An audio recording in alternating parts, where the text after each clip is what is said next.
Kakagulo na naman ang mga sunoy sa emuha. Bayhana ka.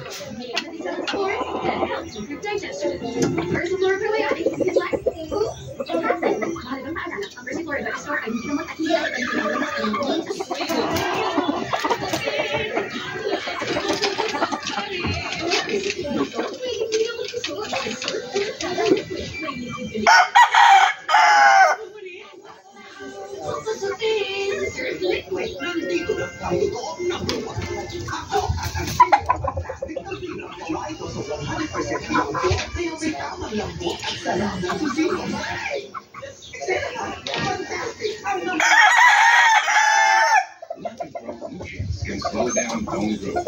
Give him Pediasure Plus with more growth nutrients versus regular. 4 strong bones and 1.5 times faster growth in 8 weeks.